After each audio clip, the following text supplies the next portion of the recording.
दोस्तों, आप सबका मेरे YouTube channel ABC study show पर स्वागत है। दोस्तों, इस श्रृंखला में हम नागरिक शास्त्र के घटना चक्र, टीजीटी, पीजीटी और जीआईसी प्रवक्ता और टीआरई 4 के लिए देख रहे हैं।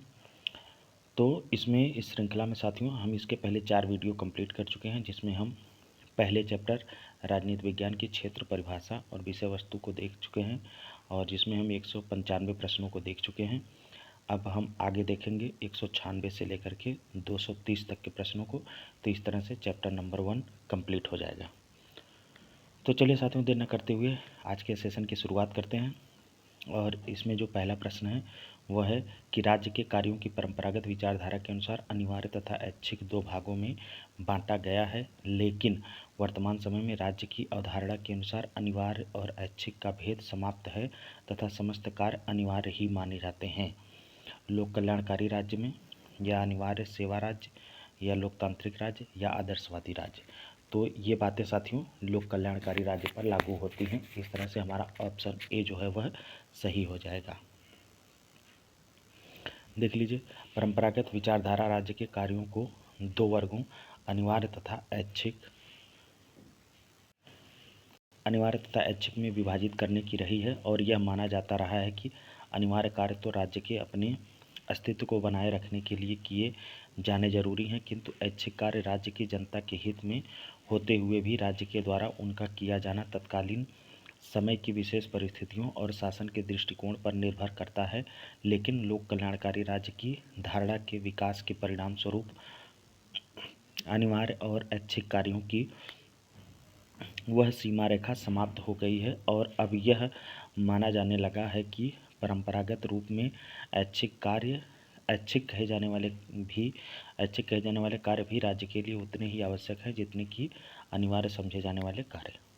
अब अगला सवाल साथियों 197, आधुनिक राज्य को ऐसे वर्णित करते हैं: पुलिस राज्य, एक कल्याणकारी राज्य, एक हस्तक्षेप राज्य, एक तंत्री राज्य। तो इसका भी सही विकल्प है साथियों एक कल्याणकारी राज्य।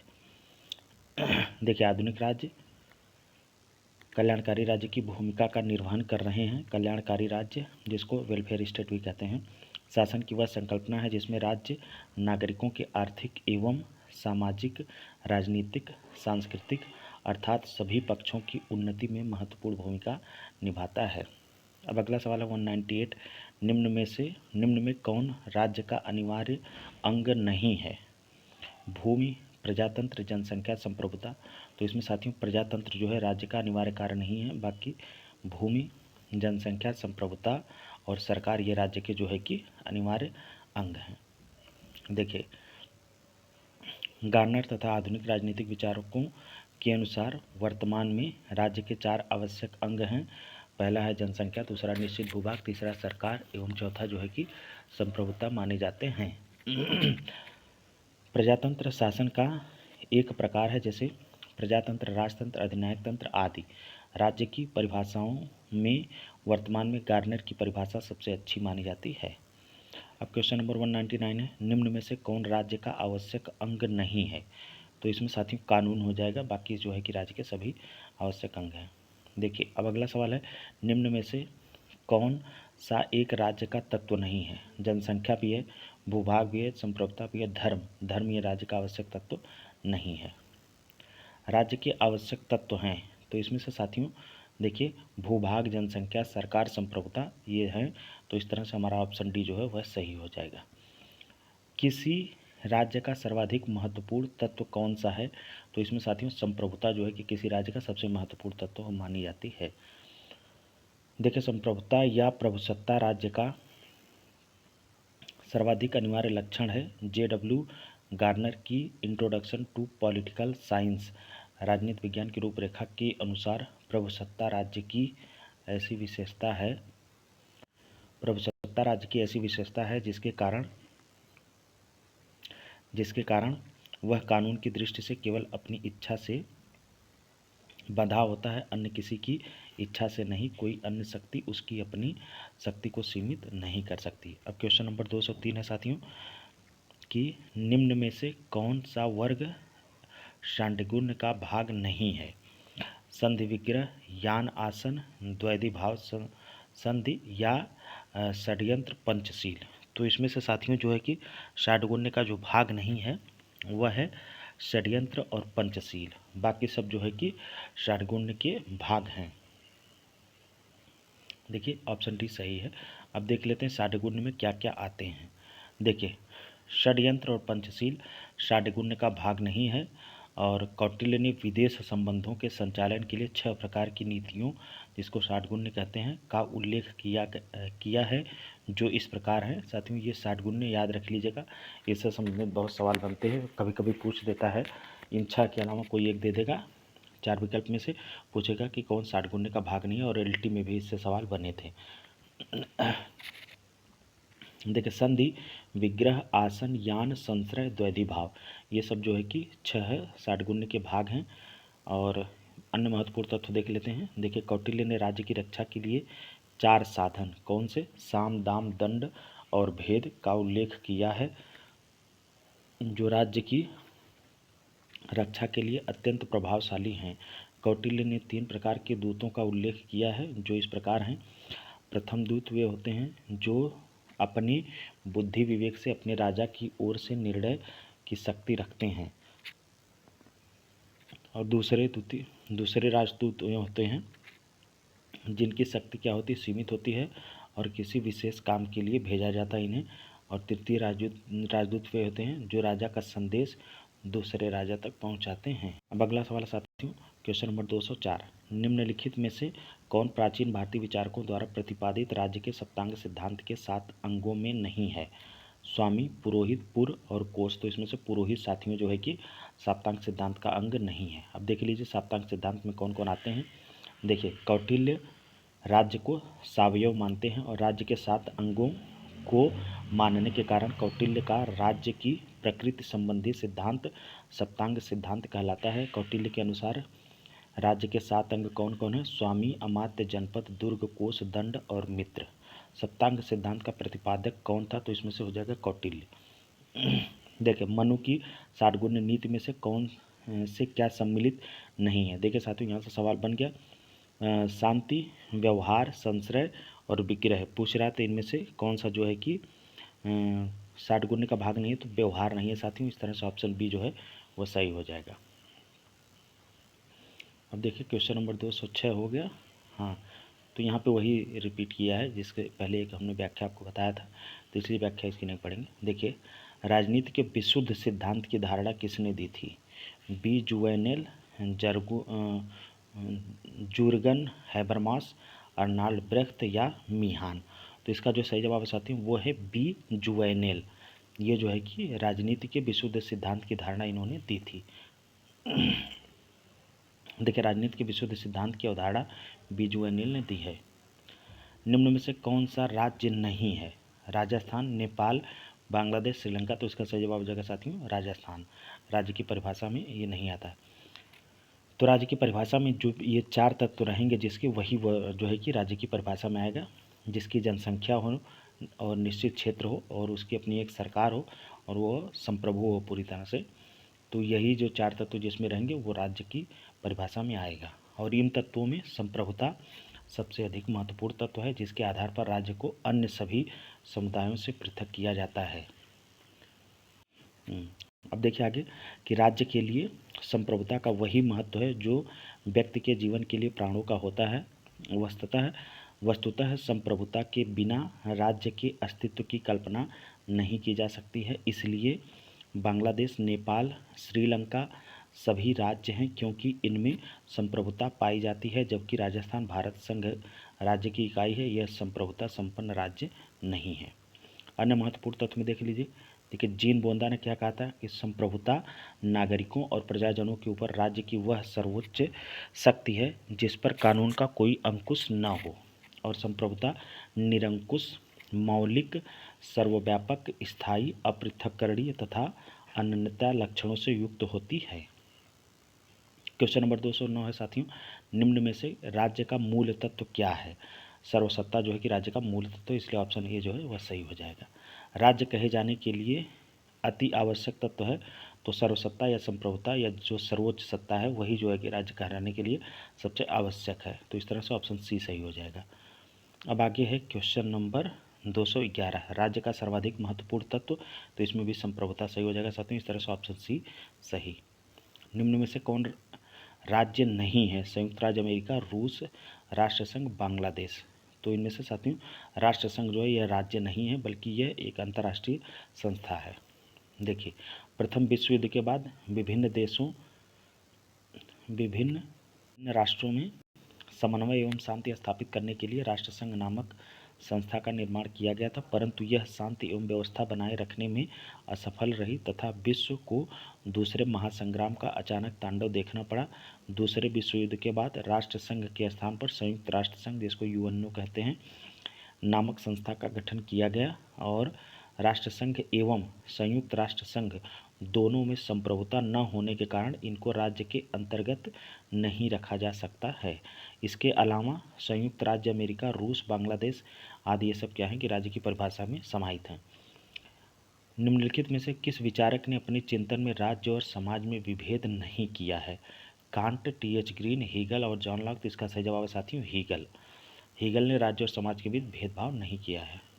देखिए, जर्मन दार्शनिक हीगल ने अपने चिंतन में राज्य और समाज में विभेद नहीं किया है। हीगल राज्य को समाज का उच्चतम आदर्श मानता है और हीगल कहता है कि राज्य स्वयं निश्चित तथा पूर्ण मस्तिष्क है जो सच्चाई और बुराई, लज्जा और शुद्धता, चंचलता और धोखेबाजी के भावनात्मक नियमों को स्वीकार नहीं करता। हीगल ने राज्य में कुछ त्रुटियां होते हुए भी राज्य को ऐतिहासिक विकास का शिखर और नैतिक जीवन की सर्वोच्च सकारात्मक अभिव्यक्ति का दर्जा भी दिया है। हीगल के अनुसार समाज का आधार चेतना है, परंतु राज्य के बन जाने के बाद सभी प्रकार के सामाजिक विकास का अंत हो जाएगा। क्वेश्चन नंबर 214 साथियों, निम्नलिखित में से कौन समाज एवं राज्य में भेद करता है? देखिए, ये सवाल बना था कि समाज और राज्य में भेद नहीं करता है, और यहाँ पर है कि समाज और राज्य में कौन सा विचारक है जो भेद करता है? पैरेटो, मैकाइवर, ब्राइस या चार्ल्स मेरियम। तो जो भेद करता है साथियों वह है मैकाइवर, और जो राज्य और समाज में भेद नहीं करता है वह है हीगल। तो ये दोनों मोस्ट इंपॉर्टेंट कथन है, इसलिए हमने इसको देखिए यहाँ पर एक चित्रात्मक रूप में, अच्छा इसमें नहीं है, हमने ऐसे बना लिया है कि समाज और राज्य में विभेद करता है मैकाइवर, विभेद नहीं करता है हीगल हो जाएगा। देखिए, मैकाइवर समाज एवं राज्य में भेद करते हुए राज्य के बहुलवादी अवधारणा के समर्थक हैं। तो अगर ये कभी पूछा जाए कि बहुलवादी अवधारणा के समर्थक मैकाइवर हैं या नहीं, तो मैकाइवर बहुलवादी अवधारणा के समर्थक हैं, और इन्होंने अपनी पुस्तक, इनकी पुस्तक का भी नाम इंपॉर्टेंट है, वेब ऑफ गवर्नमेंट। क्या नाम है इनकी पुस्तक का? वेब ऑफ गवर्नमेंट में समाज में महत्वपूर्ण भूमिका निभाने वाले समुदायों को राज्य के कार्यों में सहगामी बनाने की वकालत की है। अब देखते हैं आगे क्वेश्चन नंबर 215। देखिए, 215 में पूछा गया है कि कोहलबर्ग के अनुसार, यह राजस्थान स्पेशल है साथियों, लेकिन देख लीजिए। देखिए, कोहलबर्ग के अनुसार नैतिक विकास की कौन सी अवस्था में व्यक्ति में सही और गलत की सही समझ एवं सही नैतिक चेतना का विकास होता है? तो इसका सही जवाब है साथियों पश्च परंपरागत तरकड़ा। तो इस तरह से ऑप्शन सी जो है कि सही हो जाएगा। देखिए, कोहलबर्ग के अनुसार नैतिक विकास की पश्च परंपरागत तरकड़ा की अवस्था में सही और गलत की सही समझ एवं सही नैतिक चेतना का विकास होता है। अब अगला सवाल है साथियों, सूचियों का मैच कराने को दिया है। सूची 1 में है देश और सूची 2 में है कि उस देश की कौन से देश की विदेशी नीति किससे मिलती जुलती है। तो भारत में है, भारत की जो विदेशी नीति है साथियों वह है मित्रता एवं शांतिपूर्ण सहअस्तित्व की। तो ए का हो जाएगा 3, और संयुक्त राज्य अमेरिका की जो नीति है वह है साम्यवाद का अवरोध, और सोवियत रूस की जो विदेश नीति है वह है समाजवादी अंतर्राष्ट्रीयतावाद के सिद्धांत के आधार पर मैत्री सहयोग, और चीन की जो विदेश नीति है वह सैनिक शक्ति और साम्यवाद। तो इस तरह से साथियों जब हम मैच कराएंगे तो देखिए कूट क्या बनेगा, कूट बनेगा हाँ देखिए कूट बन जाएगा कि ए का हो जाएगा 3 और बी का 4 और सी का 2 और डी का 1। तो इस तरह से हमारा ऑप्शन जो सी जो है वह सही हो जाएगा। व्याख्या देख लीजिए। देखिए, भारत मित्रता एवं भारत की जो विदेशी नीति है वह मित्रता एवं शांतिपूर्ण सहअस्तित्व की है, संयुक्त राज्य अमेरिका की है साम्यवाद का अवरोध, सोवियत रूस का है समाजवादी अंतर्राष्ट्रीयतावाद के सिद्धांत के आधार पर मैत्री सहयोग, और चीन की है सैनिक शक्ति और साम्यवाद। अब क्वेश्चन नंबर 217 है साथियों कि सभी कुछ राज्य में निहित है, राज्य के बाहर कुछ भी नहीं है, राज्य ही सर्वोपरि है, यह विशेषता कहाँ दिखाई देती है? समाजवाद में, साम्यवाद में, उदारवाद में, सर्वाधिकारवाद में। तो यह विशेषता साथियों सर्वाधिकारवादी राज्यों में दिखाई देगी। देखिए, सर्वाधिकारवाद राज्य को सर्वशक्तिमान, सर्वोच्च तथा नैतिक इकाई मानता है। इटली में फांसीवाद तथा जर्मनी में नाजीवाद। हिटलर जो कि नाजीवाद का वो प्रवर्तक था हिटलर, और सर्वाधिकारवाद का ही एक प्रकार है। मुसोलिनी इटली ने कहा है कि राज्य के बाहर कुछ नहीं है। तो ये कभी अगर कथन पूछा जाए तो ये मुसोलिनी का कथन है, और मुसोलिनी सर्वाधिकारवादी सिद्धांत का समर्थक है। तो यहाँ पे वो तो वाद पूछ लिया, लेकिन अगर कभी पर्टिकुलर व्यक्ति पूछा जाए तो मुसोलिनी का ये कथन है कि राज्य के बाहर कुछ नहीं है, इसके विरुद्ध कुछ नहीं है, इसके ऊपर कुछ नहीं है, सभी कुछ राज्य में निहित है। इसी प्रकार त्रित्सके ने कहा है कि दंडवत होकर राज्य की पूजा करनी चाहिए। सर्वाधिकारवादी राज्य की कुछ विशेषताएं निम्नलिखित हैं। क्या क्या हैं विशेषताएं सर्वाधिकारवादी राज्य की? कि विवेक की अमान्यता तथा संवेदों का गौरवीकरण, और यह व्यक्तिगत स्वतंत्रता को महत्व नहीं देता, जनता को राजनीतिक विरोध का अधिकार नहीं, और यह राष्ट्र का गौरवगान करता है, यह युद्ध की प्रशंसा तथा शांति की निंदा करता है, यह उदारवाद तथा संसदीय शासन के विरुद्ध है, यह एक व्यक्ति तथा दल में सर्वोच्च सत्ता समाहित करता है। अब अगला सवाल है क्वेश्चन नंबर 218। सर्वाधिकारवाद में व्यक्ति की अपेक्षा निम्नलिखित में से किसे अधिक महत्व दिया जाता है? समाज को, राष्ट्र को, राज्य को, संसार को? तो इसका सही जवाब हो जाएगा साथियों राज्य को। सर्वाधिकारवाद में राज्य को ही सबसे ज़्यादा महत्व दिया जाता है।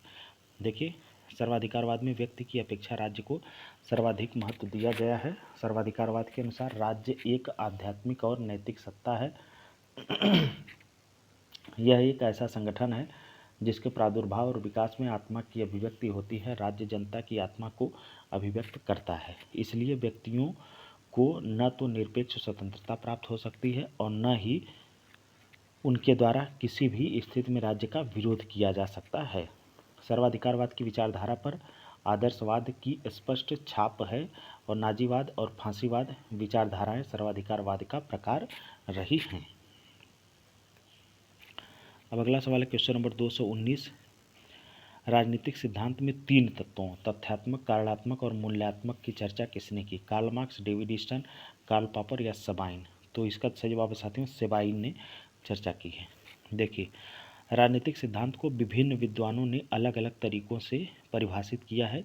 ये परिभाषाएं राजनीतिक सिद्धांत के घटक तत्वों पर जोर और समझ के आधार पर एक दूसरे से भिन्नता रखती हैं। प्रसिद्ध राजनीतिक विज्ञानी सेबाइन ने भी राजनीतिक सिद्धांत को परिभाषित किया है। उन्होंने अपनी परिभाषा में तथ्यात्मक, कारणात्मक और मूल्यात्मक जैसे कारकों को शामिल किया है। अब देखते हैं साथियों अगला क्वेश्चन 220। राज्य एक नैतिक संस्था है जो मनुष्य के पूर्ण नैतिक विकास के लिए अपरिहार्य है। इस वक्तव्य का संबंध है, तो ये आदर्शवादियों का ऐसा जो है कि कथन होगा। देखिए, आदर्शवादी राज्य को एक नैतिक संस्था मानते हैं जो मनुष्य के पूर्ण नैतिक विकास के लिए अपरिहार्य है। इसके अनुसार व्यक्ति राज्य के अंतर्गत रहकर ही अपने व्यक्तित्व का सर्वांगीण विकास कर सकता है। कांट, हीगल, ग्रीन, ब्रैडले, बोसांके आदि प्रमुख आदर्शवादी विचारक हैं। अब 221 में देखते हैं क्या साथियों पूछा गया है, कूट वाला है ये। निम्नांकित कथनों पर विचार कीजिए तथा नीचे दिए गए कूट का सही चयन कीजिए। राजनीति विज्ञान में अनुभववाद को परंपरावाद की अंतिम कड़ी माना जाता है, सही है। और आधुनिक युग में जॉन लॉक को अनुभववाद का जनक माना जाता है। तो इस तरह साथियों दोनों कथन जो है वह सही है, तो हमारा ऑप्शन सी जो है वह सही हो जाएगा। तो इसकी व्याख्या पढ़ने की जरूरत है नहीं। देखिए, अब अगला सवाल है कि जो सिद्धांतकार यह मानते हैं कि राज्य संघों का एक संघ है, उनका सबसे अच्छा वर्णन किस रूप में किया गया है? समाजवादी, संघवादी, बहुलतावादी और उपर्युक्त में से एक से अधिक, उपर्युक्त में से कोई नहीं। तो इसका सही जवाब हो जाएगा साथियों बहुलतावादी। व्याख्या देख लीजिए। देखिए, बहुलवादी विचारक राज्य को केवल एक समुदाय के रूप में स्वीकार करते हैं, बहुलवादी, और वे राज्य को एक दूसरे समुदायों मतलब चर्च, परिवार, ट्रेड यूनियन आदि की तुलना में अधिक श्रेष्ठ नहीं मानते। उनके अनुसार राज्य समुदायों का समुदाय है, व्यक्तियों का समुदाय नहीं। बहुलवादी विचारक राज्य की सर्वोच्चता के अद्वैतवादी सिद्धांत का खंडन करते हैं। अब अगला सवाल है क्वेश्चन नंबर 223। कल्याणकारी राज्य का उद्देश्य है। तो आर्थिक सुरक्षा की व्यवस्था करना, सामाजिक सुरक्षा, राजनीतिक सुरक्षा, इनमें से सभी। तो सभी विकल्प सही हैं। कल्याणकारी राज्य का सभी उद्देश्य है। देखिए, कल्याणकारी राज्य लोकहित पर आधारित होता है और इस संबंध में लोकहित से हमारा तात्पर्य राजनीतिक, सामाजिक एवं आर्थिक दृष्टि से अवसर की असमानता को दूर कर उसकी साधारण आवश्यकताओं की पूर्ति करना होता है। आधुनिक काल में कल्याणकारी राज्य की अवधारणा इंग्लैंड में बेवरिज रिपोर्ट के आने के बाद मूर्तिमान हुई है। आर्थिक सुरक्षा, सामाजिक सुरक्षा, राजनीतिक सुरक्षा, सभी व्यक्तियों को रोजगार, न्यूनतम जीवन स्तर की गारंटी आदि प्रमुख रूप से कल्याणकारी राज्य के उद्देश्य हैं। 224 में है कि निम्न में से कौन सॉफ्ट स्टेट के विचार से संबंधित हैं। Karl Deutsch, Gunnar Myrdal, Lenin, Rousseau. तो इसका सही जवाब चाहते हैं गुन्नार मिर्डल। देखिए, गुन्नार मिर्डल ने अपनी कृति एशियन ड्रामा, ये बहुत पूछा जाता है किसकी रचना है, तो ये गुन्नार मिर्डल की रचना है। इसमें इन्होंने नवोदित एवं विकासशील देशों के लिए सॉफ्ट स्टेट शब्द का प्रयोग किया और नई नई आज़ादी मिलने के बाद भी इन राज्यों में न तो पर्याप्त रूप से सामाजिक अनुशासन का विकास हो पाया है और न ही व्यवस्था एवं उद्देश्य के लिए एक समन्वित निष्ठा का विकास हो पाया है। सामंतशाही इसका वैशिष्ट्य था। शहर राज्य, रोमन साम्राज्य, पवित्र रोमन साम्राज्य, सभी तीनों। तो इसका सही जवाब हो जाएगा साथियों पवित्र रोमन साम्राज्य। देखिए, सामंती राज्य का उदय और पवित्र रोमन साम्राज्य की स्थापना एक अंतर संबंधित घटना थी। इसने राजनीतिक क्षेत्र में विखंडन परंतु धार्मिक क्षेत्र में एकीकरण को प्रदर्शित किया। पोप ईसाई साम्राज्य की शक्ति बन गया तथा सभी शासकों पर नियंत्रण स्थापित कर लिया। परिणाम स्वरूप सामंती राज्य का उदय हुआ। अतः सामंतशाही पवित्र रोमन साम्राज्य का प्रबल वैशिष्ट था। अब क्वेश्चन नंबर 226 में पूछा गया है 19वीं शताब्दी के अंतिम दशक और 20वीं शताब्दी के प्रथम दशक में परंपरागत राजनीति विज्ञान संस्थागत एवं विधिवादी परंपरा छोड़कर सामाजिक राजनीतिक जीवन के विषय में नई दृष्टि अपनाता है। उक्त कथन के संदर्भ में निम्नलिखित में से कौन सा गलत है। समाज सामूहिक समूहों को एक प्रक्रिया के रूप में देखना और राजनीतिक अध्येताओं को कानूनी, संवैधानिक और संस्थागत सत्ता के पीछे वास्तविक यथार्थ शक्ति की खोज करना। सी है शोधकर्ता को राज्य के औपचारिक ढांचे और संवैधानिक तंत्र का अध्ययन करना पड़ेगा और राजनीति के अध्येताओं को नवीन मार्ग का अनुसरण। ये साथियों राजस्थान का इसका डायरेक्ट उत्तर देख लीजिए, बहुत बड़ा है और इस तरह के सवाल पूछे नहीं जाएंगे। तो इसका ऑप्शन सी जो है सही है। देखिए, विदित हो कि 19वीं सदी के उत्तरार्ध तथा 20वीं सदी के शुरुआती दशक में राजनीति विज्ञान का उदय एक व्यापक आधुनिकतावाद के हिस्से के रूप में हुआ जिसने पूर्व की विकासात्मक अवधारणाओं को अधिक औपचारिक व्याख्याओं से स्थानांतरित कर दिया और राजनीति विज्ञान में राजनीति के संस्थागत तत्वों के अतिरिक्त समाज एवं सामाजिक समूहों, यथार्थवादी प्रवृत्ति आदि को शामिल किया जाने लगा। अब क्वेश्चन नंबर 227 है शक्ति एक समान मूल्य है और राजनीति विज्ञान का उससे घनिष्ठ संबंध है।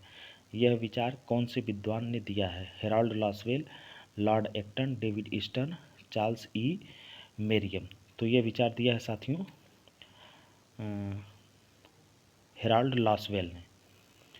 देखिए, उपर्युक्त कथन हेराल्ड लॉसवेल का है। विदित हो कि Lasswell Harold D Lasswell Yale विश्वविद्यालय में फोर्ड फाउंडेशन के विधि तथा सामाजिक विज्ञान के प्रोफेसर थे। हेराल्ड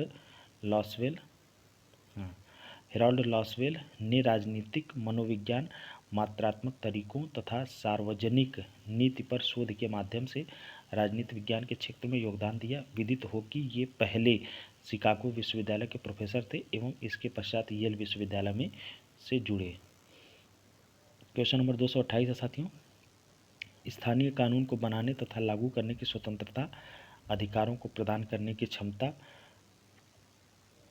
और दायित्वों के निर्वहन का अंतर्राष्ट्रीय विधि के अंतर्गत होना संप्रभुता कहलाता है, सत्ता कहलाता है, वैधता कहलाता है, राज्य कहलाता है। तो ये साथियों राज्य कहलाता है। ऑप्शन डी सही हो जाएगा। व्याख्या देखिए, स्थायी कानून को बनाने तथा लागू करने की स्वतंत्रता, अधिकारों को प्रदान करने की क्षमता और दायित्वों के निर्वहन का अंतर्राष्ट्रीय विधि के अंतर्गत होना राज्य कहलाता है, क्योंकि राज्य उन लोगों का ऐसा समुदाय है जो स्थायी रूप से किसी प्रदेश पर वास करता हो, जो सामान्य कानूनों, आदतों और रिवाजों से एक सावयव निकाय से जुड़े हों, जो अपनी सीमाओं के भीतर सभी लोगों व वस्तुओं पर नियंत्रण का प्रयोग करें, एक संगठित सरकार के माध्यम से स्वतंत्र प्रभुसत्ता का प्रयोग करें, जो युद्ध या शांति करने तथा विश्व के सभी समुदायों के साथ अंतर्राष्ट्रीय संबंध बनाए रखने में सक्षम हों। ये रहा क्वेश्चन नंबर 228। चलिए अब देखते हैं क्वेश्चन नंबर 229। ये देखिए सूचियों को मिलान करने को दिया है और एक तरफ है वैज्ञानिक समाजवाद, प्रत्ययवाद, अराजकतावाद, अधिनायकवाद। तो वैज्ञानिक समाजवाद जो है साथियों, यह राज्य को अनावश्यक और अवांछनीय दोनों मानता है। ए का हो जाएगा 4। और प्रत्ययवाद जो है यह राज्य का तत्व मीमांसावादी सिद्धांत है। और अराजकतावाद जो है यह नहीं, ए का हो जाएगा वैज्ञानिक समाजवाद में हो जाएगा कि राज्य शोषण का यंत्र है। और प्रत्ययवाद में हो जाएगा राज्य का तत्व मीमांसा सिद्धांत। अराजकतावाद में हो जाएगा कि राज्य अनावश्यक है और अवांछनीय है। और अधिनायकवाद में हो जाएगा एक व्यक्ति अथवा दल में असीमित सत्ता। तो इस तरह से साथियों देख लीजिए, जो विकल्प सही हो जाएगा वो हो जाएगा ऑप्शन सी। देखिए, वैज्ञानिक समाजवाद राज्य शोषण का यंत्र है, और प्रत्ययवाद राज्य तत्व मीमांसावादी सिद्धांत, और अराजकतावाद राज्य अनावश्यक है और अवांछनीय दोनों है, और अधिनायकवाद एक व्यक्ति अथवा दल में असीमित शक्ति। अब इस सेशन का आखिरी और इस चैप्टर का भी आखिरी सवाल है। इसमें देखिए सूचियों को मिलान करने को दिया है। तो दर्शन शास्त्र का संबंध हो जाएगा साथियों मन से, राजनीति विज्ञान का हो जाएगा शक्ति से, और अर्थशास्त्र का हो जाएगा व्यापार से, और समाजशास्त्र का स्तर विन्यास से। तो इस तरह से जब हम मैच कराएंगे तो ऑप्शन बी देखिए सही हो जाएगा। दर्शन शास्त्र मन, राजनीति विज्ञान शक्ति, अर्थशास्त्र व्यापार और समाजशास्त्र स्तर विन्यास। तो इस तरह से साथियों राजनीति विज्ञान के जो है कि घटना चक्र पब्लिकेशन का जो टीजीटी पीजीटी एलटी ग्रेड और जीआईसी प्रवक्ता के लिए बुक है मार्केट में, उसका पहला चैप्टर राजनीतिक सिद्धांत का कंप्लीट हुआ। और इस चैप्टर का नाम था राजनीति विज्ञान विषय वस्तु और क्षेत्र परिभाषा। तो इस सेशन में इतना ही साथियों। अगर आप लोगों को ये पहल अच्छी लग रही हो और इसी तरह से सारे चैप्टर हम राजनीतिक सिद्धांत हो, चाहे कंपैरेटिव पॉलिटिक्स हो, चाहे थिंकर्स हो, चाहे पॉलिटी के देखिए हम क्वेश्चन करा ही रहे हैं दूसरे वीडियो में, तो इस तरह से पूरा राजनीतिक विज्ञान को हम कंप्लीट कराएंगे। अगर आप लोगों को ये मेरी पहल अच्छी लग रही हो तो इसको अपने दोस्तों तक शेयर करिए और ख़ुद भी इसको देखिए, मल्टीपल टाइम वॉच करिए और अपने एग्ज़ाम में सफलता पाइए। हमारा वीडियो जो है कि देखने के लिए धन्यवाद और चैनल को सब्सक्राइब करिए।